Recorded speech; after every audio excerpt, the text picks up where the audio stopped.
राहुल गांधी पुण्यातील शेरेटन हॉटेलमध्ये दाखल. काँग्रेस नेत्यांशी साधणार अनौपचारिक संवाद. राज्यातल्या राजकारणावरती कानमंत्र देण्याची शक्यता.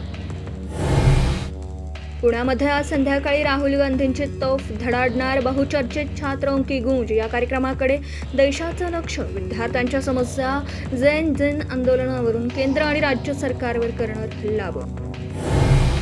भाजपाच्या नव्या कार्यकारिणीला पंतप्रधान मार्गदर्शन करण्याची शक्यता. आज संध्याकाळी 7 वाजता पंतप्रधानांचं मार्गदर्शन. राहुल गांधी आणि मोदींच्या कार्यक्रमाची एकच वेळ. राहुल गांधींच्या छात्रों की गूंज या कार्यक्रमावरून आरोप प्रत्यारोपांच्या पैरी. 3,000 लोकांना प्रत्येकी 35,000 रुपये वाटल्याचा भाजपचा आरोप. तर भाजप फेक नरेटिव्ह पसरवण्यात पटाईत. काँग्रेसचा पलटवार.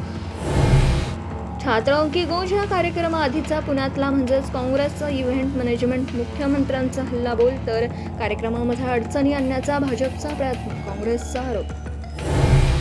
आज पुण्यातल्या मोरगावमध्ये खासदार संजय राऊत यांचं रामरक्षा आंदोलन. राम मंदिर देणगी घोटाळ्याविरोधात राज्यव्यापी आंदोलन. 8ही विधानसभा मतदारसंघांमध्ये रामरक्षा रथ फिरवून जनजागृती करणार.